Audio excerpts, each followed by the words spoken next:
بسم الله الرحمن الرحيم وكان عاقبتهما أنهما في النار خالدين فيها وذلك جزاء الظالمين يا أيها الذين آمنوا اتقوا الله ولتنظر نفس ما قدمت لغد واتقوا الله إن الله خبير بما تعملون ولا تكونوا كالذين نسوا الله فأنساهم أنفسهم أولئك هم الفاسقون لا يستوي أصحاب النار وأصحاب الجنة أصحاب الجنة هم الفائزون لو أنزلنا هذا القرآن على جبل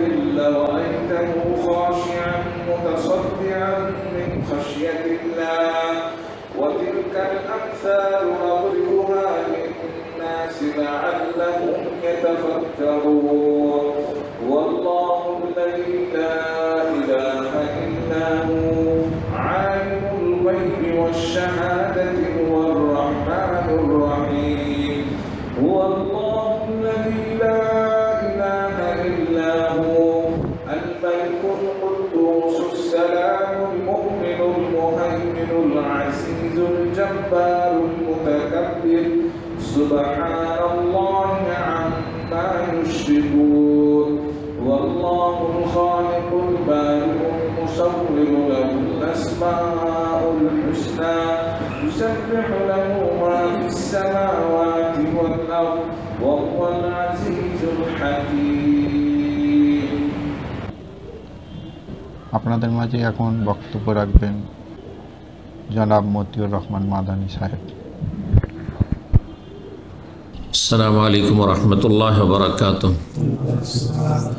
إن الحمد لله نحمده ونستعينه ونستغفره ونعوذ بالله من شرور أنفسنا ومن سيئات أعمالنا من يهده الله فلا مضل له ومن يضلل فلا هادي له وأشهد أن لا إله إلا الله وحده لا شريك له وأشهد أن محمدا عبده ورسوله صلى الله تعالى عليه وعلى آله وصحبه وسلم تسليما كثيرا أما بعد সম্মানিত ভাতৃমণ্ডলী, আল্লাহ রাব্বুল আলামিনের প্রশংসা এবং প্রিয় নবী সাল্লাল্লাহু আলাইহি ওয়াসাল্লামের ওপর সালাত ও সালামের পর আজ বৃহস্পতিবার 19শে মুহররম 1446 হিজরি মোতাবেক 25শে জুলাই 2024 আমাদের বিষয়ভিত্তিক সাপ্তাহিক আলোচনা। আজকের বিষয়বস্তু এমন একটি বিষয় যা আমাদের প্রত্যেকের সাথে জড়িত, কারণ আমরা মানুষ, আর মানুষ ভুলের ঊর্ধ্বে কেউ নয়। মানুষের ভুল ত্রুটি হবেই, গোনা হবে, আর ভুল ত্রুটি হলে, গোনা হলে তার মোচন, তার ক্ষমার, তাতে থেকে মুক্তি লাভের উপায় অবশ্যই আমাদেরকে জানতে হবে। রাসূলুল্লাহ সাল্লাল্লাহু আলাইহি ওয়াসাল্লাম বলেছেন, কুল্লু বানি আদম খাত্তা, প্রত্যেক আদম সন্তান হচ্ছে ভুলকারী। ওয়া খায়রুল খাত্তাইনা তাওয়াবুন, আর সবচাইতে ভালো ভুলকারী হচ্ছে যে তওবা করে নেয়। তো তওবা, ভুল করলে তওবা, এটা প্রায় মুসলিম ভাই বোনদের জানা আছে, কিন্তু এছাড়াও অনেক বিষয় রয়েছে যেগুলি মানুষের গুনাহ মোচন করে থাকে। তাহলে আজকের মূল বিষয়বস্তু পাপ মোচনকারী 10টি বিষয়। অল্প সময়ে সংক্ষেপে আপনাদের সামনে এই 10টি বিষয় পেশ করব। আল্লাহ রাব্বুল আলামিন যেন তৌফিক দান করেন। কিছু আয়াত থেকে আলোচনা করি যে আয়াতগুলিতে কি বলা হয়েছে এই মর্মে। সূরা নিসার আয়াত নম্বর 31-এ আল্লাহ রাব্বুল ইরশাদ করেছেন, ইন তাজতানিবু কাবাইরা মা তুনহাউনা আন নুকাফির আনকুম মিন সাইয়্যাতিকুম নুকাফির আনকুম সাইয়্যাতিকুম ওয়া নুদখিলকুম মুদখালান কারীম। তোমরা যদি কাবিরা গুনাহ থেকে বেঁচে থাকো, যা তোমাদের নিষেধ করা হয়েছে, ইন তাজতানিবু কাবাইরা, কাবিরা বড় পাপ থেকে বেঁচে থাকো, মা তুনহাউনা আনহু, যেগুলি থেকে তোমাদেরকে নিষেধ করা হয়েছে, বারণ করা হয়েছে। তাহলে বড় গুনাহ থেকে শক্তভাবে বারণ করা হয়েছে। মানে ছোটোখাটো ভুল সাগিরা নিষেধ অবশ্যই, কিন্তু নিষেধ হইলেও মানুষের হবেই ছোটোখাটো ভুল, কিন্তু কাবিরা গুনাহ হবে একজন মুসলিমের জীবনে, তার মানে তার ইমানে, তার ইসলামে বড় ধরনের ত্রুটি আছে, দুর্বলতা আছে। তো আল্লাহ এই জন্য বলছেন যে তোমরা যদি কাবিরা গুনাহ থেকে বেঁচে থাকো, যা তোমাদের নিষেধ করা হয়েছে, তাহলে নুকাফির আনকুম সাইয়্যাতিকুম, তোমাদের গুনাহগুলিকে মোচন করে দেব। সাইয়্যাত সাধারণত ছোট গুনাহকে বলা হয়। তাহলে ছোট গুনাহ থেকে মুক্তি লাভের উপায় হচ্ছে, বা ছোট গুনাহ মোচনের উপায় হচ্ছে কাবিরা থেকে বড় গুনাহ থেকে বেঁচে থাকা। আপনি প্রতিদিনের হিসাব করেন, যদি কাবিরা গুনাহ থেকে বেঁচে থাকতে পারেন, তাহলে ছোটোখাটো যে গুনাহগুলি হচ্ছে সারা দিনে, যতক্ষণ আপনি জেগে আছেন, ঘুমালে মানুষের ওপর থেকে কলম উঠিয়ে নেওয়া হয়েছে। কারণ ঘুমের অবস্থায় মানুষের কোনো সংকল্প থাকে না, কোনো কথা বললেও সংকল্প করে বলে না নিদ্রায় থাকলে। নুদখিলকুম মুদখালান কারীমা, এবং সম্মানজনক স্থানে তোমাদেরকে প্রবেশ করাবো, অর্থাৎ জান্নাত দেব। তাহলে কাবিরা থেকে বেঁচে থাকলে সাগিরাগুলিকে, গোনাহকে মাফ করে দেবেন, গোনাহ মোচনের উপায়, আর আল্লাহ জান্নাত দেবেন, এ ওয়াদা করেছেন। সূরা মায়েদার আয়াত 65 আল্লাহ ইরশাদ করছেন ইহুদি খ্রিস্টানদের সম্পর্কে, যে তারা আগের যে ধর্মের ওপর ছিল সেটা রহিত হয়ে গেছে এবং তারা বিকৃত করেছে। এক তো ধর্ম বিকৃত, কারণ তাওরাত ইনজিল আসল অবস্থায় নেই, তাতে আল্লাহর কথা কোনগুলি আর তাদের যারা ধর্মগুরু পুরোহিত তাদের কথা কোনগুলি সব একাকার করে ফেলেছে। কিন্তু আল্লাহ রাব্বুল আলামিন কোরআনে কারীম হেফাজত করেছে, তাতে মানুষের কোনো কথা নেই। শুরু থেকে শেষ পর্যন্ত সব কালামুল্লাহ, আল্লাহর বাণী, এতে কোনো সন্দেহ নেই। কারণ আল্লাহ স্বয়ং এর হেফাজতের দায়িত্ব নিয়েছেন, এমনকি হাদিসের হেফাজতের দায়িত্ব নিয়েছেন। কিন্তু সেই হাদিসের হেফাজতের ক্ষেত্রে আল্লাহর বড় বড় আইম্মায়ে মুহাদ্দিসিনদেরকে, হাদিসের পণ্ডিতদেরকে আল্লাহ সৃষ্টি করে, তৈরি করে তাদের মাধ্যমে খেদমত নিয়েছেন। কিন্তু কোরআনে কারীমের হেফাজত, শব্দের হেফাজত, অর্থের হেফাজত, সব কিছু। কেউ যদি অর্থের বিকৃতি ঘটিয়ে অপব্যাখ্যা করে থাকে, তো তার খণ্ডনের জন্য আল্লাহ আইম্মায়ে কেরামদেরকে তৈরি করেছেন, বড় বড় আলেম তৈরি করেছেন। তো আল্লাহ বলছেন ওয়ালাউ আন্না আহলাল কিতাবে আমানু ওয়াত্তাকাউ, যদি আহলে কিতাব ইহুদি খ্রিস্টানরা ঈমান নিয়ে আসত। ঈমান নিয়ে আসা মানে শুধু আল্লাহর প্রতি ঈমান নয়, ঈমানের যে 6টি স্তম্ভ রয়েছে তার মধ্যে একটি হচ্ছে রসুলের প্রতি ঈমান। আর রসুলের প্রতি ঈমান মানে সমস্ত নবী রসুলগণের প্রতি ঈমান নিয়ে আসতে হবে। শুধু মূসা আলাইহিস সালামকে মানলে হবে না, শুধু ঈসা আলাইহিস সালামকে মানলেও হবে না, বরং আমরা যেমন মূসা আলাইহিস, ঈসা আলাইহিস সালামকে মানি, তেমনই তাদেরকেও মানতে হবে রাসূলুল্লাহ সাল্লাল্লাহু আলাইহি ওয়াসাল্লাম, শেষ নবীকে। তারা যদি ঈমান নিয়ে আসত, আমরা তাওরাতে বিশ্বাস করি, আল্লাহর কিতাব ছিল, ইনজিলে বিশ্বাস করি, আল্লাহর কিতাব ছিল, কোরআনে বিশ্বাস করি। তারা তাওরাত ইনজিল বিকৃত করেছে, তারপরে বিশ্বাস করে, কিন্তু কোরআন বিশ্বাস করে না। সুতরাং মুমিন না কাফের। তারা যদি ঈমান নিয়ে আসতো, ঈমানদার হয়ে যেত, ওয়াত্তাকাউ, এবং পাপ মুক্ত হয়ে যেত, বেঁচে থাকতো পাপ থেকে, মদ থেকে বেঁচে থাকতো, অবাধ মেলামেশা তাদের মধ্যে, এটা কোনো ব্যাপার। নর নারীর কোনো তাদের ধারণাই নেই, সেন্সই নাই যে পুরুষ আর নারীর কোনো পার্থক্য রয়েছে পশ্চিমা সমাজে। আর এক শ্রেণীর মুসলিমরা, জন্মসূত্রে মুসলিম, তারা তাদের গোলামি করে যাচ্ছে। মনে করছে মনে হয় অবাধ মেলামেশা করলে আর নোংরামি করলে, অশ্লীলতায় ডুবে গেলে, জেনা ব্যভিচারে ডুবে গেলে, মদ খেলে মনে হয় উন্নতি করা যাবে। এই জন্য আল্লামা শেখ সালেহ ফৌজান হাফিজাহুল্লাহ তাআলা বলেছেন যে আমাদের উচিত ছিল মুসলিম জাতির, যারা পশ্চিমা প্রভাবিত, কাফেরদের গোলামি করছে, তাদের উচিত ছিল তাদের ভালো দিকগুলো নেওয়া। ভালো দিক হচ্ছে দুনিয়ার ক্ষেত্রে কীভাবে তারা উন্নতি করলো, তা আমরা ওইভাবে তো উন্নতি করার চেষ্টা করব। সেগুলো নেওয়ার তৌফিক হলো না, সেগুলো নিতে পারলো না মুসলিম জাতি। কিন্তু যত নোংরামি তাদের আছে সবগুলি তাদের আকিদায়, ইবাদতে, আখলাকে, চরিত্রে, সব কিছুতে বাড়ি ঘর ভর্তি হয়ে গেছে মুসলিমদের। যা কাফেরদের ঘরে যে সব নোংরামি রয়েছে, মুসলিমদের ঘরে নোংরামি রয়েছে, ইল্লা মান রাহিমাল্লাহ, শেষ 1000 1 2 জন যাদের আল্লাহ হেফাজত করেছেন, যারা চেষ্টা করেছে। আল্লাহ হেফাজত করুন। যদি তারা ঈমান নিয়ে আসতো আর তারা তাকওয়া অর্জন করতো লাকাফারনা আনহুম সাইয়্যাতিহিম, তাহলে তাদের গুনাহগুলিকে মোচন করে দিত। তাহলে গুনাহ মোচনের আরেকটি উপায় হচ্ছে ঈমান এবং তাকওয়া, দুটো বিষয় এখানে, ঈমান তাকওয়া। আর আগে আরেকটি বললাম কি, কাবিরা গুনাহ থেকে বেঁচে থাকা। ওয়ালা আদখালনাহুম জান্নাতিন নাঈম, এবং নিয়ামতপূর্ণ নিয়ামতে ভরা জান্নাতে তাদেরকে আমি প্রবেশ করাতাম, জান্নাত দিতাম। জান্নাত হাসিল করতে হলে আর গুনাহ থেকে, গুনাহর বোঝা হালকা করে গুনাহ থেকে মুক্ত হওয়ার উপায় হচ্ছে ঈমান এবং তাকওয়া আর কাবিরা গুনাহ থেকে বেঁচে থাকা। আমি প্রতিদিনের হিসাব করেন যে আজকে আমি বড় গুনাহ করিনি, আল্লাহর হকের ক্ষেত্রে, মানুষের হকের ক্ষেত্রে, 5 ওয়াক্ত সালাতে কোনো ঘাটতি করেনি, সুতরাং কাবিরা গুনাহ হয়নি। যেসব হারাম না যায় সেগুলোর কোনোটাই করেননি, তাহলে আপনি কাবিরাতে বেঁচে আছেন। তাহলে আপনাকে ভালো করে একটু হিসাব নিকাশ করতে হবে, কারণ অনেকে হিসাব করেন, মোটা খান মোটা বুঝেন। আপনি গীবত করছেন, আপনি চুগলখড়ি করছেন, হ্যাঁ, আপনি সীমা লঙ্ঘন করে দিলেন, কাবিরা গুনাহ করলেন। হ্যাঁ, বেঈমানি করছেন, অপরাধকে অপরাধী মনে করছেন না, কারণ ইমানে দুর্বলতা আপনার, এমনটা যেন না হয়। যাই হোক, এই আয়াতগুলির আলোকে কিছু কথা বললাম গুনাহ মোচনের বিষয়ে। এখন 10টি পয়েন্ট সংক্ষেপে বলি। 1 নম্বর পয়েন্ট হচ্ছে গুনাহ মোচনের জন্য, পাপ থেকে মুক্তি লাভের জন্য, পাপ হয়ে গেছে পাপের বোঝা হালকা করা, এক কথা তওবা করা। তওবা মানে ফিরে চলে আসে, আপনি ভুল পথে গেছেন, সোজা পথে ফিরে চলে আসে। রাস্তার যেমন সংশোধন করেছে দুনিয়ার ক্ষেত্রে, তেমনি দিনের ক্ষেত্রে রাস্তার সংশোধন করে। শয়তানের দিকে চলে গেছেন, রবের দিকে ফিরে আসেন। মসজিদ বিমুখ হয়ে গেছেন, মসজিদে ফিরে আসেন। আল্লাহ থেকে উদাসীন গাফেল হয়ে গেছেন, এখন আল্লাহকে বেশি বেশি স্মরণ করুন, তওবা, ফিরে আসেন, ইউটার্ন।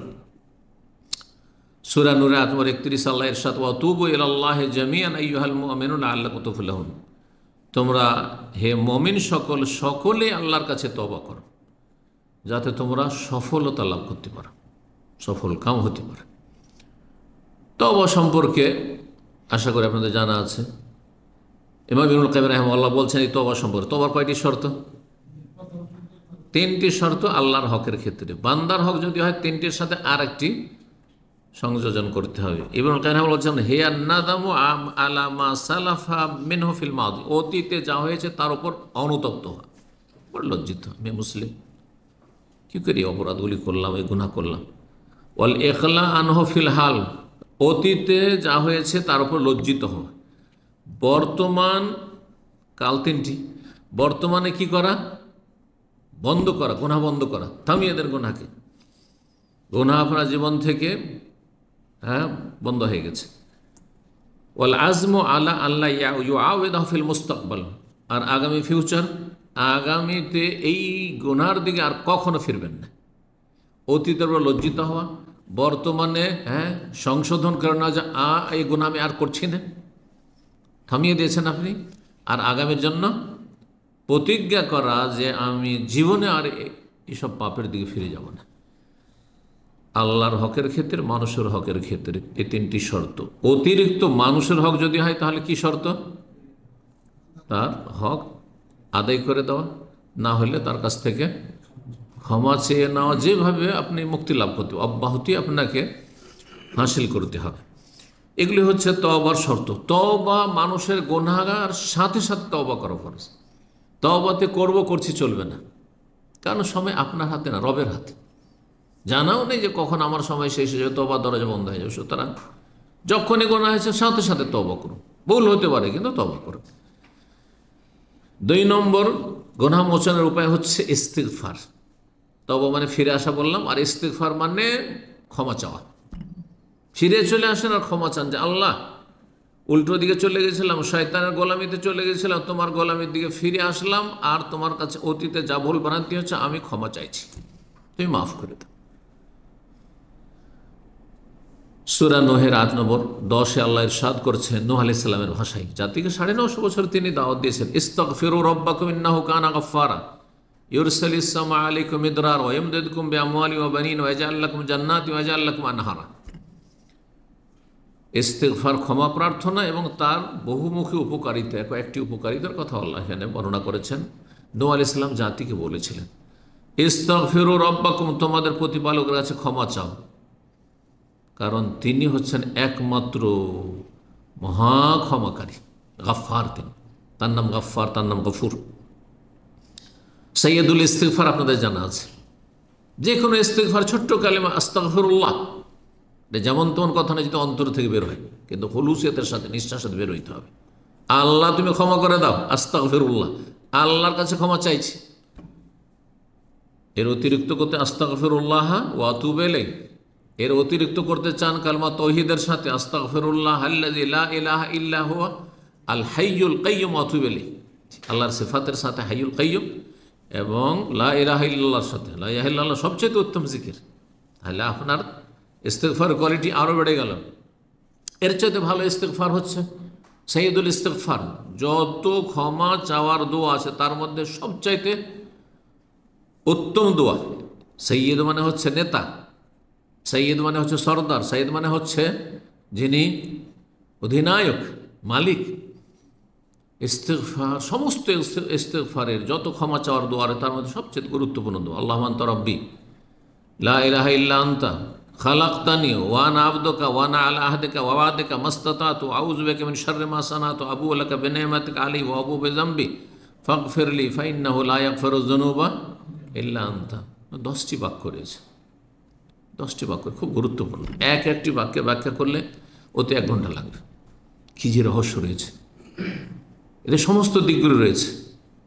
যেমন পাপের অঙ্গীকার, তেমন কালেমা তাওহীদ, হ্যাঁ, রব এর স্বীকৃতি দান করা, হ্যাঁ, ভুলের জন্য নিজেকে স্বীকার করে নেওয়া, স্যারেন্ডার করা, ইত্যাদি ইত্যাদি, এবং আল্লাহর কাছে ক্ষমা চাওয়া। এটি যদি সকালে একবার পড়েন আর সারাদের মধ্যে যে কোনো সময় মারা যান তাহলে জান্নাত, ইয়াকিনের সাথে পড়তে। সন্ধ্যাবেলা পড়েন, রাতে মারা গেলে জান্নাত। সহিহ বুখারীর হাদিস। ওমান কালাহ মিনান নাহারে মুকিনান বিহা, কেউ ইয়াকিনের সাথে যদি দিনের বেলা বলে, ফামাতা মিনহু, সেই দিনে যদি মারা যায়, কাবলা সন্ধ্যা হওয়ার আগে আগে, ফাহুয়া মিন আহলিল জান্নাহ, সে জান্নাতি। ওমান কালাহ মিনাল লাইল ওয়া হুয়া মুকিন, ইয়াকিনের সাথে যদি রাতে বলেন, হয় রাতে মরণ হবে, নয় দিনে হবে, এর বাইরে তো আর সময় নেই। প্রতিদিনের নিয়ম বানিয়ে নিলেন আপনি, ফজরে পড়বেন একবার কমপক্ষে, আর সন্ধ্যা পড়বেন, এটা কমের পক্ষে, তাহলে এই ফজিলত পেয়ে গেলেন। আর এর বেশি যদি পড়তে পারেন, আপনি চলতে ফিরতে উঠতে বসতে, হ্যাঁ, আপনারা কেন অভ্যাস করেন না? গাড়িতে নিজে ড্রাইভ করলেও বসে থাকছেন সিগন্যালে গিয়ে, আর অন্যরা থাকলে অন্যের গাড়িতে চাপছেন, হ্যাঁ, সেখানে বসে আছেন আপনি 5 মিনিট ধরে জ্যামে বসে আছেন, 10 মিনিট ধরে বসে আছেন, কিন্তু একটিও জিকির নেই। গাফিলতি, এটি উদাসীনতা। ওর এই সময়গুলোকে কাজে লাগান। কারণ ভালো কথা যখন বলাই অভ্যস্ত হয়ে যাবে, তখন আর খারাপ ভাষা বেরোবে না, স্বাভাবিকভাবে খারাপ কথা কমে আসবে। এটা হচ্ছে মানুষের স্বভাব। আল্লাহ যেন আমাদের সকলকে তৌফিক দান করেন। 3 নম্বর গুনাহ মোচনকারী, পাপ মোচনকারী বিষয় হচ্ছে বেশি বেশি নেকি করা, যেই নেকি গুনাহকে মুছে দেবে। যত নেকি বাড়াবেন গুনাহ তত কমে আসবে, এবং গুনাহ যেগুলো আছেও স্টকে আছে আমল নামে, সেগুলোকে মুছে দেবে। সূরা হুদের আয়াত 114-তে আল্লাহ ইরশাদ করেছেন, ইন্নাল হাসানাত ইউযহিবুনা সাইয়্যাত, নিশ্চয়ই নেকিগুলি গুনাহগুলিকে কি করে? ইউযহিবুনা সাইয়্যাত, মুছে নিয়ে চলে যায়, হ্যাঁ, দূর করে দেয়। যেমন আগুনে লোহার বা অস্ত্রের মরিচা জংকে দূর করে দেয়। যালিকা যিকরা লিযাকিরিন, এটি হচ্ছে যারা উপদেশ গ্রহণকারী বা আল্লাহকে স্মরণকারী তাদের জন্য উপদেশ, যে গুনাহ হচ্ছে নেকি বাড়ান। নেকি যখন বাড়াবেন তখন শয়তান আর সুযোগ পাবে না, কারণ শয়তান যেখানে ফলন বেশি সেখানে মেহনত করবে। আমরাও তাই করি, কৃষিকাজ যারা করেন, যেই ফসলে, হ্যাঁ, অল্প খরচে ফলন বেশি সেটাই করবে। তো শয়তান দেখছে যে একে গুনাহ করেছে, একটা গুনাহ করেছে, এ তো শত শত নেকি করে ফেলছে, তো আপনার পেছনে আর লাগবে না। তো এই বিষয়টি আমি সবসময় বলার চেষ্টা করি, কারণ আমরা সবাই ভুলের সাথে জড়িত। ভুল হলো তো কী হলো, আমি নেকি বেশি করব। যেমন একটা খারাপ কথা বেরিয়ে গেল মুখ দিয়ে, তেমনই জিকির আজকাল বেশি বের করা শুরু করেন, দেখবেন যে শয়তান আর সুযোগ নেবে যে একে খারাপ কথা বলে লাভ নেই। নবী সাল্লাল্লাহু আলাইহি ওয়াসাল্লাম হাদিস আবু দাউদ রয়েছে, মুসনাদ আহমদ, তিরমিজিতে রয়েছে, হাদিসটি আল্লামা আলবানী হাসান। ইত্তাকিল্লাহ হাইসুমা কুনতা, তিনটি বিষয় বলেছে, যেখানে থাকো আল্লাহকে ভয় করো। ও আতবাই সাইয়্যাত আল হাসানা, আর গুনার পরে নেকি করো। গুনাহ হচ্ছে আপনার ধরেন পেশাব পায়খানা ময়লা আবর্জনা, আর নেকি হচ্ছে আপনার পানি, স্বচ্ছ পানির মতো। তাহলে পেশাব পায়খানা শরীরে কাপড়ে লেগে গেলে কি করবেন? তার উপরে পানির প্রয়োজন, পানি দিয়ে ধৌত করবেন, জি, পানি বইয়ে দেবেন, জি। তামহোহা, তাহলে সে গুনাহগুলিকে মিটিয়ে দেবে, মুছে দেবে। তামহোহা ওয়া খালিকিন নাস বিখুলুকিন হাসান, আর মানুষের সাথে সদাচরণ করো, ভালো আচরণ করো। গুরুত্বপূর্ণ তিনটি বিষয়। 4 নম্বর উপায় গুনাহ মোচনের, সেটা হচ্ছে মুমিনদের জন্য দোয়া করেন। আপনি মুসলিম ভাইদের জন্য এই ক্ষেত্রে কৃপণতা করেন না। আমাদের অনেকের মধ্যে কৃপণতা কাজ করে, কারণ চান না যে সে উন্নতি করুক, হ্যাঁ, বা তার সাথে একটু হয়তো মনোমালিন্য আছে বা দূরত্ব আছে বা কোনো ভক্তি নেই। যদি শত্রুতা নাও থাকে, বিদ্বেষ নাও থাকে, ভক্তি নেই, যার ফলে দোয়া করতে চান না। আপনি নিজে বেশি ক্ষতিগ্রস্ত। আপনি যদি দোয়া করতেন তা আপনার যেন ফেরেশতা দোয়া করতেন। আপনার দোয়া নাও হইতে পারে কবুল, কিন্তু ফেরেশতা দোয়া আপনার জন্য যেটা হবে সেটা কবুল হবে, লাভ, বেনিফিট। তো মুমিনদের জন্য দোয়া করবেন, মুমিন ভাই বোনদের জন্য। এই জন্য রব্বানা ইগফির লানা ওয়া লিইখওয়ানিনা আল্লাযীনা সাবাকুনা বিল ঈমান ওয়া লা তাজআল ফী কুলুবিনা গিল্লাল লিল্লাযীনা আমানু রব্বানা ইন্নাকা রাউফুর রাহিম। সমস্ত মুমিন মুমিনাত আদম আলাইহিস সালাম থেকে শুরু করে আজ পর্যন্ত এই উম্মতের, আগের উম্মতের যে কোনো মুমিন মুমিনাত, আম্বিয়া রাসূলগণ থেকে শুরু করে মুসলিম হইলেই হলো, যে কোনো যুগের সবাই এই দোয়াতে কিন্তু শামিল। সূরা হাশরে আল্লাহ এই দোয়া শিখিয়েছেন। আর ফেরেশতারাও দোয়া করে মুমিনদের জন্য, মুমিন মুসলিমের জন্য ফেরেশতারা দোয়া করে। তো যাতে করে আমার জন্য, আপনার জন্য ফেরেশতা দোয়া করে। কারণ আরেকটি বিষয় আছে, বেশ কিছু হাদিস দ্বারা প্রমাণিত, যে কোন কোন শ্রেণীর পাপীদের ওপর বা কোন কোন শ্রেণীর মানুষের ওপর ফেরেশতার লানত হয়। এই বিষয়টি আমাকে স্মরণ করে দেবেন, ইনশাআল্লাহ আলোচনা করব। কিছু মানুষ আছে যাদের বিভিন্ন পাপের কারণে তাদেরও ফেরেশতা অভিশাপ দেয়, লানত দেয়। তো ফেরেশতার লানত থেকে বাঁচতে হবে, বরং নেক দোয়া নেওয়ার চেষ্টা করতে হবে। মুসলিম ভাই বোন জীবিত হোক আর মৃত হোক, তাদের জন্য দোয়া করেন। মারা গেছে তাদের জন্য দোয়া করলে আপনার ফায়দা। সে আপনার কাজে আসবে না, কিন্তু আল্লাহর পক্ষ থেকে ফেরেশতা নিযুক্ত আছে আপনার কল্যাণের জন্য, আপনার জন্য দোয়া করার ক্ষেত্রে। দোয়ার কথা বললাম সূরা হাশর আয়াত নম্বর 10, সেই দোয়াটি রব্বানা ইগফির লানা, আল্লাহ আমাদেরকে মাফ করে দাও, ওয়া লিইখওয়ানিনা আল্লাযীনা সাবাকুনা বিল, আর আমাদের ওই সব ভাইদেরকে মাফ করে দাও, বোনদেরকে মাফ করে দাও যারা আমাদের পূর্বে ঈমানের অবস্থায় চলে গেছে, আমাদের পূর্বে যারাই চলে গেছে। আর আমাদের অন্তরে যেন কোনো মুমিন মুসলিম সম্পর্কে বিদ্বেষ, শত্রুতা না থাকে, কালিমা না থাকে। উম্মু দারদা রাদিয়াল্লাহু তাআলা আনহা, নবী সাল্লাল্লাহু আলাইহি ওয়াসাল্লাম একজন সাহাবিয়া মহিলা, তিনি বর্ণনা করছেন, আন্না রাসূলুল্লাহ কানা ইয়াকুল, রাসূলুল্লাহ সাল্লাল্লাহু আলাইহি ওয়াসাল্লাম বলতেন, এই হাদিসটি, দাওয়াতুল মারইল মুসলিমি লিআখিহি বিযাহরিল মুস্তাজাবাতুন, মুসলিম ভাই যদি আরেক মুসলিম ভাইয়ের জন্য তার চোখের অন্তরালে, আড়ালে, যদি সামনে নয়, সামনে অনেক সময় লোক দেখানো চামচামি দোয়া হয়, যার সাথে স্বার্থ জড়িত আছে, খুব দোয়া দিলেন, কারণ ওকে আপনি কি করতে বেলুর মতো ফোলাতে চাইছেন আপনি, বুঝছেন না, না না না, ও তো ইখলাস নেই আপনার, হইতে পারে ওর সাথে গরজ জড়িত আছে দুনিয়ার, ইখলাস নেই, ওই দোয়াতে কাজ হবে। এই যে বেজাহরিল গায়ব, চোখের আড়ালে, সে অনেক দূরে আছে, তাকে কেউ শোনাবারও লোক নেই যে আপনার জন্য অমুক দোয়া, শেখ দোয়া করছেন, আপনার জন্য অমুক দোয়া করছেন, এই কথা বলারও নেই। দোয়া করছেন, আল্লাহ ওনাকে ভালো করুন, আল্লাহ ওনাকে রহম করুন, আল্লাহ ওনাকে শান্তিতে রাখুন, সুখে রাখুন, ইত্যাদি। বেজাহরিল গায়বে, যদি চোখের আড়ালে দোয়া করে কেউ অন্য মুসলিমের জন্য, মুস্তাজাবাতুন, আল্লাহর কাছে কবুল হয়ে যায়। কারণ এখানে কোনো দুনিয়ার স্বার্থই থাকে না, যেখানে এই দোয়া ও জানতেই পারছেন না যে আমি তার জন্য দোয়া করছি, আমি জানতে পারছি না আমার জন্য কে দোয়া করছে, এই দোয়াগুলি কবুল হবে। কিন্তু এসে সামনে ধরেন, শেখ আল্লাহর জন্য আপনাকে ভালোবাসি, শেখ জাযাকাল্লাহ খায়র, হতে পারে দুনিয়ার কোনো গরজ থাকতে পারে, বুঝা গেছে না? জি।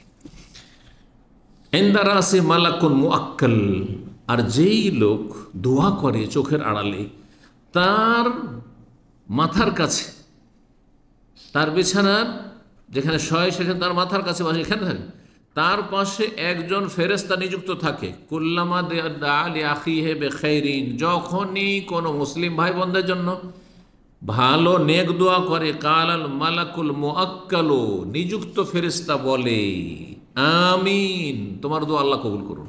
আমিন মানে আল্লাহ কবুল করো। ওয়ালাকা বিমিসলিন, আর তোমাকে আল্লাহ অনুরূপ যেন দান করেন, ওই রকমই যেন তোমাকে দান করে। সহিহ মুসলিমের 4914 নম্বর হাদিস, সহিহ মুসলিমের হাদিস। চোখের আড়ালে অন্যের জন্য দোয়া করা।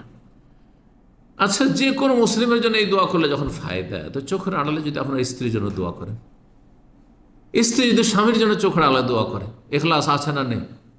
আরে সামনাসামনি স্ত্রী ভালো খাওয়াচ্ছে, খুব আদর করছে, খুব মায়া মমতা দেখাচ্ছে, আল্লাহ তোমাকে সুখের, আল্লাহ তোমাকে সারা জীবন ভালো রাখো, ইত্যাদি রাখো। এখানে আপনার আকৃষ্ট করার উদ্দেশ্য থাকতে পারে, তার মন জয় করার উদ্দেশ্য থাকতে পারে, তার কাছে কিছু স্বার্থ হাসিল করার উদ্দেশ্য থাকতে পারে, স্বামীর কাছ থেকে কিছু স্বার্থ হাসিল করার উদ্দেশ্য থাকতে পারে। কিন্তু স্বামী আছে ডিউটিতে, স্বামী আছে প্রবাসে, স্ত্রী আছে দেশে, আর দোয়া করছেন, ইখলাস আছে, ইখলাস আছে। কারণ এখানে আপনি দোয়া করছেন না করছেন স্ত্রী জানছে না, আর স্ত্রী আপনার জন্য দোয়া করছেন না করছে আপনি জানছেন না, বেজাহারিল গায়ব, চোখের আড়ালে। আল্লাহ যেন তৌফিক দান করেন। ফেরেশতাদের দোয়ার কথা শোনেন তাহলে। সূরা গাফির, যার অপর নাম আল মুমিন, সূরা মুমিন আয়াত নম্বর 7 আল্লাহ বলছেন আল্লাযীনা ইয়াহমিলুল আরশা ওয়া মান হাওলাহু, যেসব ফেরেশতারা আল্লাহর আরশ বহন করে রয়েছেন, তারা আল্লাহর নিকটবর্তী ফেরেশতা, আল্লাহর নৈকট্যপ্রাপ্ত সবচেয়ে শ্রেষ্ঠ ফেরেশতারা তারা, জিবরাইল আলাইহিস সালামের পরে। ওমান হাওলাহু, এবং চারপাশে, আরশের চারপাশে যে অসংখ্য ফেরেশতা রয়েছেন, ইউসাব্বিহুনা বিহামদি রবের প্রশংসার সাথে সাথে তসবিহ করে, ওয়া ইউমিনুনা আল্লাহর প্রতি ঈমান রাখে, ওয়া ইস্তাগফিরুনা লিল্লাযিনা আমানু, এবং মুমিন মুসলিমদের জন্য তারা আল্লাহর কাছে ক্ষমা প্রার্থনা করে, ইস্তিগফার করে, আল্লাহ মুমিন মুসলিমদেরকে মাফ করে দাও, ক্ষমা করে দাও। রব্বানা ওয়াসি'তা কুল্লা শাইইন রাহমাতান ওয়া ইলমা, আল্লাহ তুমি প্রত্যেক বস্তুকে তোমার রহমত এবং জ্ঞান দ্বারা পরিবেষ্টন করে রয়েছে। তোমার রহমত সব কিছুকে পরিব্যাপ্ত, শামিল, এবং তোমার জ্ঞানও সব কিছুকেই শামিল, ঘিরে রয়েছে। 5 নম্বর গুনাহ মোচনের উপায় হচ্ছে দুনিয়ার বিভিন্ন বালা মুসিবত। এই যে সর্দি লাগলো, আপনি ভাবছেন বিরক্তিকর, সর্দি লেগেছে, একটু ঠান্ডা লেগেছে, অ্যালার্জি, হাঁচি পড়েছে, একটু জ্বর হয়েছে, আজকে একটু কষ্ট হয়ে গেছে, রোদ লেগে গেছে, শরীরটা খুব ক্লান্ত হয়ে গেছে, যে গুনাহ মাফ হচ্ছে।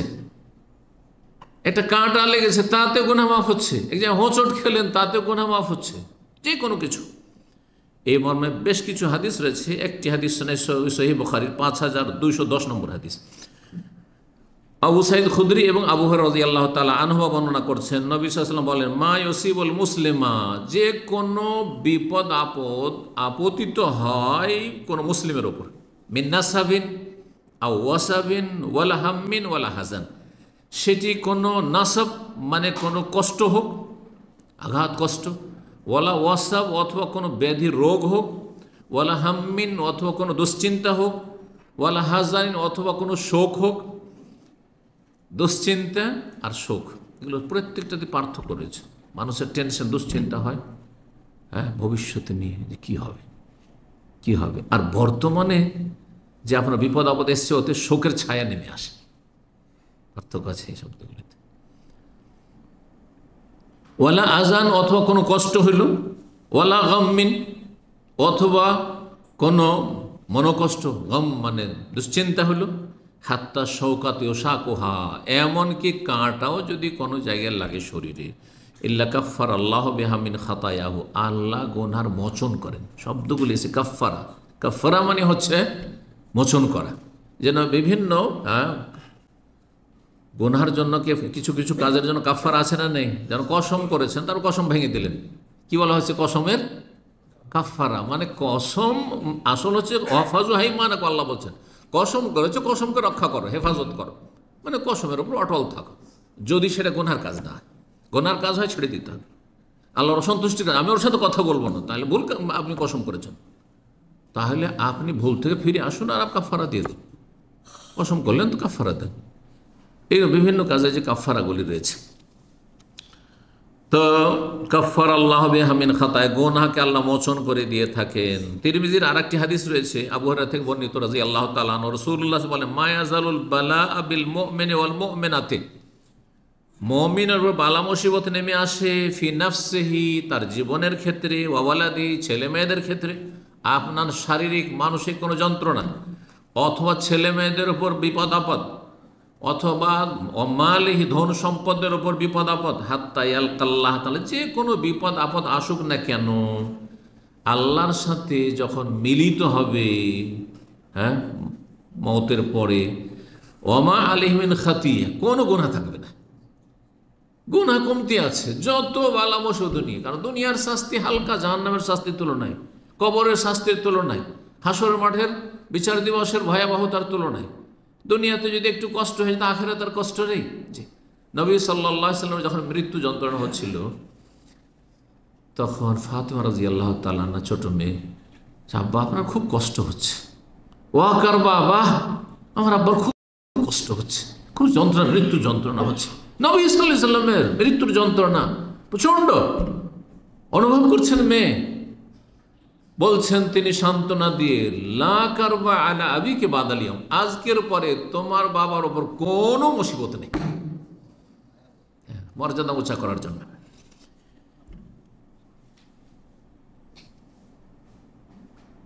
ছয় নম্বর গুনাহ মোচনের উপায় হচ্ছে আপনি কাউকে নেকি হাদিয়া দেন। দুনিয়ার তো হাদিয়া অনেক দিচ্ছে, যে যাকে ভালোবাসে তার জন্য কি হাদিয়া গিফট নিয়ে আসে, অথবা তার বাড়ি গেছেন, খালি হাতে যাবেন না। আমাদের দেশের ট্র্যাডিশন হচ্ছে কি, কারো বাড়ি গেলে, আত্মীয় স্বজন কুটুম বাড়ি, বিশেষ শ্বশুর বাড়ি, খালি হাতে যেতে পারবেন? মিষ্টি বাঁধতে হবে, না ফলমূল বাঁধতে হবে, তাই না? জি হ্যাঁ, না গেলে আপনি ছোট লোক, কিছু না নিয়ে গেলে ছোট লোক হয়ে গেলেন আপনি। আর তারপরে যাকে ভালোবাসেন মাঝে মধ্যেই তাকে হাদিয়া তোহফা গিফট দিতে আছেন। জি,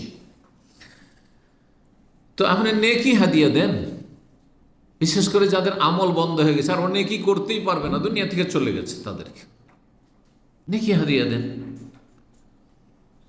যেটাকে আমাদের দেশের ভাষায় বলা হয় ইসালে সওয়াব। ইসাল মানে পৌঁছানো, আর সওয়াব মানে নেকি। আর ফার্সি পরিভাষাতে বলা, কারণ আমার ফার্সি প্রভাব দেশ না, ইন্ডিয়া, বাংলাদেশ, পাকিস্তান, সওয়াব রেসানি শুনেছেন তো বেদাতি সমাজে। সওয়াব মানে নেকি, আর রেসানি ফার্সি শব্দ, রেসান মানে ইসাল, পৌঁছানো। আরবি হচ্ছে ইসাল আর ফার্সি হচ্ছে রেসানি। এই শব্দগুলো আরবিতে বা ফার্সিতেই আছে কিন্তু আমাদের, তাই না? নেকি উপঢৌকন দেওয়াকে বলে, হ্যাঁ, বলেন না। তো যারা বলে তাদের ক্ষেত্রে একটি কথা জেনে রাখুন, তার অধিকাংশ বেদাতি পন্থায় নেকি পৌঁছায়, যার ফলে কোনো লাভ হয় না। যে পৌঁছায় তারও লাভ হলো না, আর যাকে দিল তারও লাভ হলো না। যেমন কোরআন খানি করে বক্সাবে, কোরআন খানি করে হাদিয়া দেবেন, এটা নেই। নবী সাল্লাল্লাহু আলাইহি ওয়াসাল্লাম, সাহাবারা কেউ করেননি। আপনি নামাজ পড়বেন, কেবল এই নামাজটা আমি বক্সে দিলাম, এই 1000 বার আমি জিকির করলাম, জিকিরটা আমি বক্সে দিলাম, বক্সা দেওয়া বলে না, বকশিস থেকে বক্সা দেওয়া মানে দান করে দিলাম, হ্যাঁ, দিয়ে দিলাম, এটা নেই। কিন্তু যেটা আছে সেটা করতে হবে। এই জন্য আমার একটি আলোচনা আছে যে মৃত ব্যক্তিকে ইসালে সওয়াব বা নেকি পৌঁছানো খুব গুরুত্বপূর্ণ আলোচনাতে তরিকা। দোয়া দিয়ে, হজ দিয়ে, উমরা দিয়ে, হ্যাঁ, সাদকা দান, সাদকা করে, আর্থিক ইবাদত বন্দেগী করে। জি, আপনি স্থায়ী সাদকা, আপনি মসজিদ তৈরি করে দিলেন, মাদ্রাসা তৈরি করে দিলেন, একটা এতিম ছেলে মানুষ করে দিলেন, আপনার মেয়ে তো বাবা মায়ের জন্য এরকম জনকল্যাণমূলক কাজ করলেন, আপনি একটা টিউবওয়েলের ব্যবস্থা দিলেন, এইভাবে গরিবের বাড়িঘর তৈরি করে দিলেন। যতদিনই বাড়িঘর থাকলো, মসজিদ থাকলো, মাদ্রাসা থাকলো, ততদিন পর্যন্ত নেকি সাদকায় জারিয়া চালু আছে। সুন্নতি তরিকাগুলি বাদ দিয়ে বেদাতি তরিকা অবলম্বন করে। জি, তারপরে যদি রোজা থেকে যায় অসুস্থ ব্যক্তির, কাজা করতে পারেনি, তার আগে মারা গেছে, মাঝখানে সময় পেয়েছিল, কিন্তু যদি সেই অসুস্থতে মারা যেত করতে হবে না, প্রয়োজন নেই। কিন্তু মাঝখানে কাজা করার সুযোগ পেয়েছিল, করছে, আর হঠাৎ করে মারা গেল, তাহলে তার আত্মীয়রা কাজা করে নেবে। সহিহ মুসলিম হাদিস, এজা মাতাল ইনসান, মানুষ যখন মারা, ইনকাতা আনহু আমালু, তার আমলগুলি বন্ধ হয়ে যায়, নিজের আমল বন্ধ হয়ে গেছে, আর নেকি বাড়বে না, যা করার করে নিছে। আপনার আব্বা, আপনার আম্মা, আমার আব্বা আম্মা রাহিমাহুমুল্লাহ, আল্লাহ রহম করেন, জান্নাতুল ফিরদৌস দান করেন, তাদের গুনাহ খাতা মাফ করেন, আমাদেরকে তাদের সাথে একত্রিত করেন জান্নাতুল ফিরদৌসে। আমল বন্ধ হয়ে গেছে ইল্লা মিন সালাসা, তিনটি তাদের নেকি করা থেকে পৌঁছতে পারে আর আপনিও পৌঁছতে পারেন, নিজে নেকি করে গিয়েও পৌঁছতে পারে। একটা হচ্ছে কি সাদাকাতে, যার নিজেই দান করে গেছে, নিজে একটা মসজিদ তৈরি করে গেছে, তাহলে ওটার নেকি চলতে আছে। যেমন নেকি চলতে থাকে গুনাহও চলতে থাকতে পারে, সিনেমা হল তৈরি করে গেছে, গ্রামে একটা পাপের জায়গা তৈরি করে গেছে, হ্যাঁ গ্রামে এই পাপটা জানতো না, সেই পাপটা চালু করে গেছে, সেখানে কুপ্রথা চালু করে গেছে, বেদাত চালু করে গেছে, ও বেদাতের গুনাহ পৌঁছিতে আছে। এটা মাজার তৈরি করে গেছে, এই শিরকের গুনাহ তার বোঝার উপর আসতে আছে যারা করে গেছে সেখানকার। এই জন্য শুধু সাদকা জারিয়া নয়, যেমন নেকি জারিয়া হয় তেমন গুনাহও জারিয়া হয়, গুনাহও কন্টিনিউ হয়। সতর্ক সাবধান। আপনি ভালো রাস্তা খুলে যাবেন, মন্দ রাস্তা খুলবেন না আপনার জীবনে, আল্লাহ তৌফিক দান করুন।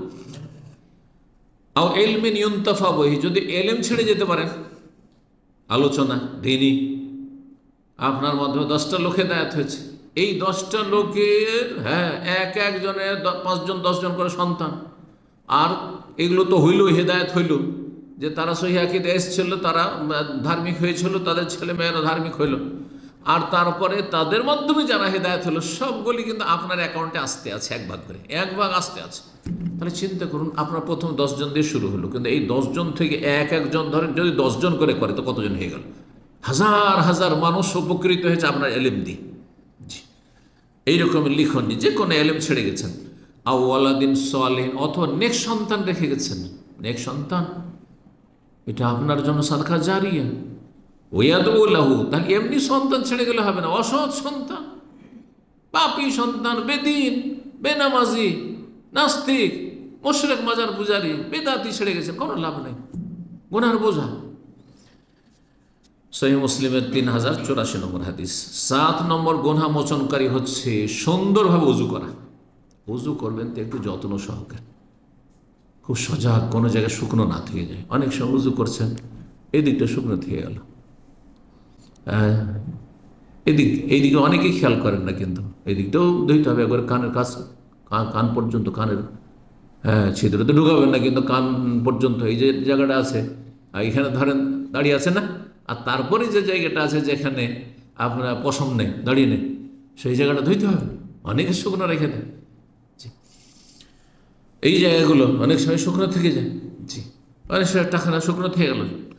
আর তারপরে ইসবাগুল উজু, পূর্ণরূপে সুন্দর উজু করা হচ্ছে 3 বার করে উজু করা, এটা সবচেয়ে সুন্দর উজু।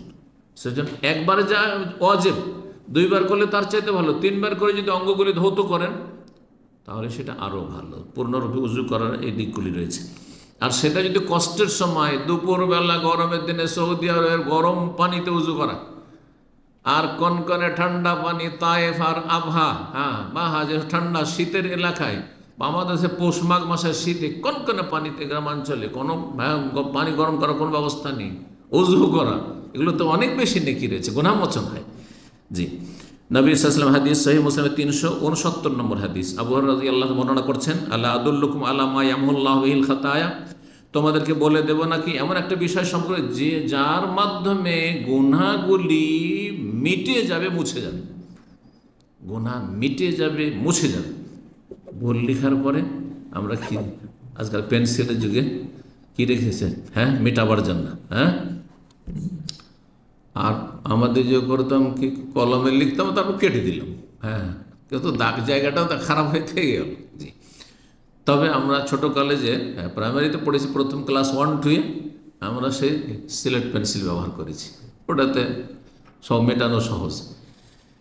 তো যাই হোক, গুনাহগুলিকে কি করে দেবে, মিটিয়ে দেবে, মুছে দেবে। ওয়ারফা বিহি দারাজাত, মর্যাদা উন্নীত করবে, উঁচু করবে। কালুবালা আর অবশ্যই বলে দেন, কাল ইসবাগুল উযু আলাল মাকারিহি, কষ্টের সময় পূর্ণরূপে উযু করা। কারণ যখন বেশি ঠান্ডা লাগছে, কোন রকম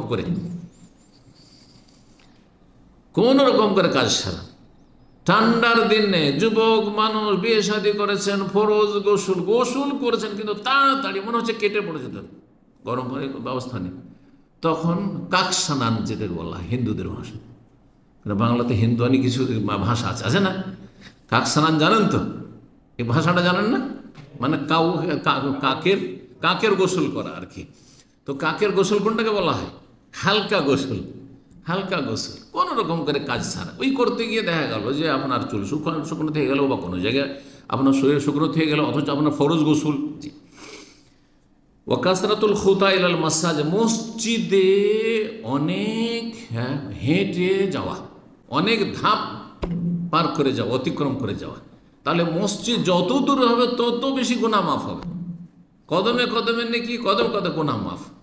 যেন মসজিদের কাছে আমরা বাস করতে, আমাদের মনের কথা যে আমরা খুব ভালো লাগছে মসজিদের সামনে বাসাটা, জামাত শুরু হয়ে গেলো গিয়ে প্রথম রাকাত পেয়ে যাই, আমরা কিন্তু খুব খুশি এতে। কিন্তু কোরআন এবং হাদিসে এটা খুশির বিষয় বলা হয়নি। খুশির বিষয় বলা হয়েছে যত কাসরাতুল খোতা, বেশি ধাপ পার করে আপনাকে যদি আসতে, বেশি দূর থেকে যদি আসতে হয়। এই জন্য সাহাবাই কেরামগণ একদল, বানু সালমাদের বাড়ি ছিল কিবলাতেন। আপনারা তো কিবলাতেন দেখেছেন, এই জন্য বোঝানো খুব সহজ। কিবলাতেন কোথায়? ওখান থেকে তারা আসতেন মসজিদে নবীতে, নবী সাল্লাল্লাহু আলাইহি ওয়াসাল্লামের পেছনে জামাতে নামাজ পড়ার জন্য। সুবহানাল্লাহ, কতক্ষণ লাগে? কমপক্ষে হাঁটলে 35 থেকে 40 মিনিট লাগে।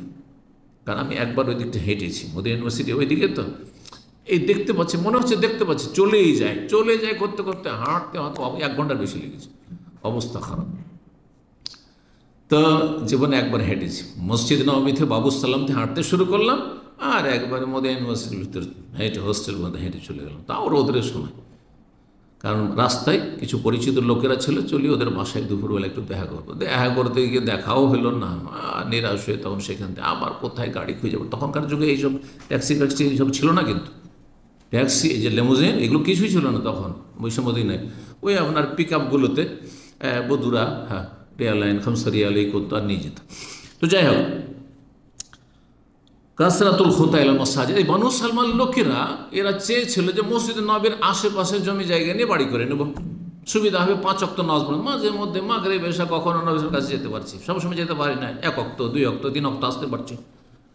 নবী সাল্লাল্লাহু আলাইহি ওয়াসাল্লাম বললেন যে শুনতে পাচ্ছি যে তোমরা নাকি চলে আসতে চাইছো মসজিদ নবীর আশেপাশে, এই কাজ করিও না। দেয়ারকুম তুকতাবু আলা আসারকুম, দেয়ারকুম তোমাদের বাড়ি থেকে তোমাদের পায়ের যে ধাপগুলি রয়েছে, ধাপে ধাপে ধাপে ধাপে যে পৌঁছিছ মসজিদে, এইগুলো তোমাদের আমল নামে লেখা হয় যে কত ধাপ পার করে মসজিদে এসে পৌঁছেছে। তাহলে যত দূর থেকে মসজিদ আসবে তত বেশি গুনাহ মাফ হবে, তত বেশি মর্যাদা উঁচু হবে।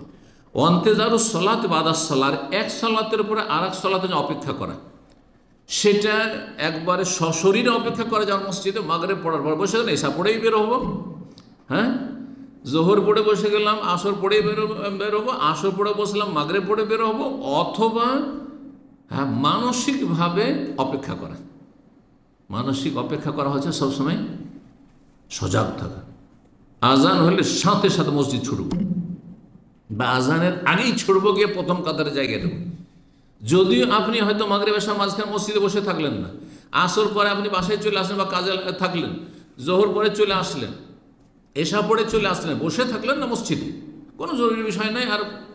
আর তারপরে অন্য অন্য গুরুত্বপূর্ণ কাজ থাকলে আপনার বসে থাকা এভাবে উচিত নয়। যে অনেক সময় নাজায়েজ হয়ে যাবে বসে থাকা, আপনার দুনিয়ার কাজ বাকি আছে, আপনার রিজিকের ব্যবস্থা করতে হবে, আপনার স্ত্রীর হক রয়েছে, আপনার পরিবার ছেলেমেয়েদের হক রয়েছে, অন্য অন্য দায়িত্ব রয়েছে, সেগুলিকে আপনি উপেক্ষা করে মসজিদে বসে থাকবেন, এটা ইসলাম শেখায় না। জি, কিন্তু যে ব্যক্তি ফিরে আসে সেটা ভিন্ন বিষয়।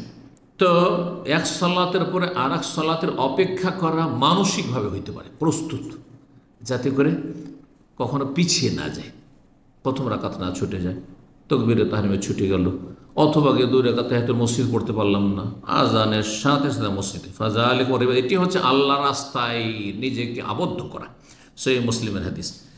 8 নম্বর পাপ মোচনকারী বিষয় হচ্ছে 5 ওয়াক্ত নামাজ পড়া। 5 ওয়াক্ত সালাত যদি আদায় করেন আপনি, মনে হচ্ছে বিষয়টি সহজ না। 5 ওয়াক্ত সালাত জামাত সহকারে, যেখানে জামাতে যাওয়া সম্ভব হচ্ছে, সম্ভব না হয়তো সেটা আলাদা কথা। আর ওয়াক্তে আদায় করা, 5 বার গোসল করার মতো হাদিস তো জানাই আছে, তাই না? নবী সাল্লাল্লাহু আলাইহি ওয়াসাল্লাম হাদিস, সহিহ বুখারী মুসলিমের হাদিস। আর আয়াত, আচ্ছা বলো তো, লাউ আন্না নাহারান ফি মাবি আহাদিকুম, তোমাদের বাড়ির সামনে যদি নদী, দূরে নদী থাকলে মাঝে মধ্যে যাওয়া হয়, কিন্তু বাড়ির সামনেই, বাড়ির গেট থেকে বেরোলে নদী, তাহলে গোসল করতে 5 বার গোসল করতে বা কোনো অসুবিধা আছে? নদী, আর পানি হচ্ছে পরিষ্কার পরিচ্ছন্ন পানি, কোনো অরুচিও নেই। যদি তোমাদের বাড়ির দরজার সামনে একটি নহর নদী থাকে, ইয়াগতাসিলু ফিহি কুল্লা ইয়াউমিন খামসান, 5 বার করে যদি এনে গোসল করে, হাল ইয়াবকা মিন দারানি শাই, শরীরে কোনো ময়লা আবর্জনা থাকবে, ধুলোবালি থাকবে? কালু সাম লা ইয়াবকা মিন দারানি শাই, কোনো ময়লা আবর্জনা থাকবে না। কাল ফাযালিকা মিসলুস সালাওয়াতিল খামস, এটি হচ্ছে 5 ওয়াক্ত সালাতের উপমা, দৃষ্টান্ত। ইয়ামহুল্লাহু বিহিন্না আল খাতা, এর মাধ্যমে আল্লাহ গুনাহগুলিকে মিটিয়ে দেন, মুছে দেন, পরিষ্কার করে দেন, দূর করে দেন। 9 নম্বর উপায় কিসের? গুনাহ মোচনের রাসূলুল্লাহ সাল্লাল্লাহু আলাইহি ওয়াসাল্লামের সুপারিশ। এটা আখিরাত, দুনিয়াতে সুপারিশ তো আর নেই। নবী সাল্লাল্লাহু চলে গেছেন, তাই না, দুনিয়া থেকে। এই সুপারিশটা কখন হবে? বিচার দিবসে, ইয়াউমুল কিয়ামah, হাসর মাঠে হবে। গুনাহ নিয়ে চলে গেছেন, এই গুনাহ যদি থেকেই যায় আর মাঝখানে কোনো সুপারিশের ব্যবস্থা না হয়, তাহলে জাহান্নামে যেতে হবে, কিছুদিন হলেও যেতে হবে। এখান থেকে বাঁচার জন্য, গুনাহ মুছে দেওয়ার জন্য, হাসর মাঠেও গুনার বোঝা আপনার উপর আছে আর আপনার আমলনামাতে আছে, রাসূলুল্লাহ সাল্লাল্লাহু আলাইহি ওয়াসাল্লাম শাফাত পেয়ে গেলেন। গুনাহ থাকা সত্ত্বেও কি হয়ে গেল? জান্নাতে চলে গেলেন, আপনি জাহান্নামে যেতে হলো না। সহিহ বুখারী 5830, সহিহ মুসলিমের 298 নম্বর হাদিস, আনাস রাদিয়াল্লাহু তাআলা আনহু বর্ণনা করেছেন, লিকুল্লি নবিয়্যিন দাওয়া, প্রত্যেক নবী দোয়া করেছেন, প্রত্যেক নবী দোয়া করেছেন উম্মতের জন্য। ওয়াকাদ দাআ বিহা ফাস্তুজিবা, আর নবীরা দোয়া করেছেন, তাদের দোয়া কবুল হয়েছে। ফাজাআলতু দাওয়াতি শাফাআতাল লিউম্মতি ইয়াউমাল কিয়ামাহ, কিন্তু আমার দোয়াটা আমি এখন স্থগিত রেখেছি, যে দুনিয়াতে আল্লাহ চয়েস দিয়েছেন, একটা দোয়া করো, যা চাইবে তাই দেওয়া হবে। যদি আপনাকে এরকম অপশন দেওয়া হয় যে আপনাকে শুধু একটা চান্স দেওয়া হয়, আপনি যা চাইবেন তাই চান, হতো বাবু চাইবটা কি, কোনটা চাইব, কোনটাকে 1 নম্বরে রাখবো? নবী সাল্লাল্লাহু আলাইহি ওয়াসাল্লাম বলছেন, আমি দুনিয়াতে এই দোয়া করবো না, আখিরাতের জন্য জমা রাখবো, আখিরাতের জন্য সেটাকে জমা রাখবো। সেটা কি? শাফাআতান লি উম্মতি ইয়াউমাল কিয়ামতের দিনে, হাসরের মাঠে আমার উম্মতের জন্য সুপারিশ করে, আল্লাহ এই পাপীগুলোকে আমি জান্নাতে নিয়ে যাব, জাহান্নামে দিও না তুমি। এই জন্য শাফাত, সুপারিশ শব্দটি খুব সহজ ভাষায় বোঝেন। আমাদের দেশে বেদাতীরা যেহেতু মিসগাইড করেছে, ভুল বুঝিয়েছে, সুপারিশ সহজ ভাষায় আখিরাতে হাসর মাঠে আল্লাহর কাছে দোয়া। দুনিয়ায় দোয়া করতেন, দুনিয়ার দোয়া যেমন আল্লাহর কাছে করলেন, কবুল হইতে পারে আবার নাও হইতে পারে। হাসর মাঠে রাসূলুল্লাহ সাল্লাল্লাহু আলাইহি ওয়াসাল্লামের শাফাত কবুল হবে, এ কথা হাদিস দ্বারা প্রমাণিত। জি, অন্যান্যদেরও শাফাত সীমিত আকারে রয়েছে, কিন্তু নবী সাল্লাল্লাহু আলাইহি ওয়াসাল্লামের শাফাত রয়েছে বৃহৎ আকারে, বৃহৎ আকারে রয়েছে। জি, আর বিভিন্ন প্রকরণ রয়েছে শাফাতের। তো নবী সাল্লাল্লাহু, আর শাফাত কার জন্য? নেক লোকদের জন্য শাফাতের প্রয়োজনই নেই। মর্যাদা উঁচা করার জন্য শাফাত হবে, যেন জান্নাতি, আপনারা সবাই জান্নাতি, জাহান্নামের সম্মুখীন না, তারপরও শাফাত হবে কিসের জন্য? গ্রেডটা বাড়াবার জন্য, আর উঁচা করার জন্য মর্যাদা।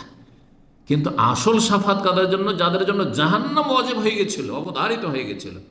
এই জন্য সহিহ মুসলিমের কি হাদিস রয়েছে, শাফাতি লে আহলিল কাবাইর মিন উম্মতি, আমার সুপারিশ হবে আমার উম্মতের যারা কাবিরা গুনাহে লিপ্ত ছিল, আর কাবিরা গুনাহ বড় গুনার বোঝা নিয়ে গেছে কিন্তু ঈমান নষ্ট করে যায়নি, তাদের জন্য শাফাত।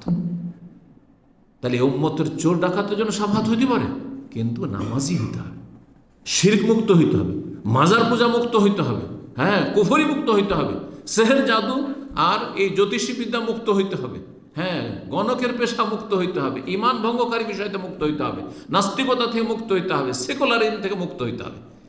আমাদের সমাজে যারা চোর ডাকাত, ওদের নামাজও নেই, আর ওরা পেট ছাড়া কিছুই বুঝে না, আল্লাহর ভয় জীবনে হইল না, তাহলে তো ঈমান নেই। তাহলে ঈমান যদি থাকে আর কাবিরা গুনাহ থাকে, তো তাদের জন্য শাফাত হবে নবী করিম সাল্লাল্লাহু আলাইহি ওয়াসাল্লামের।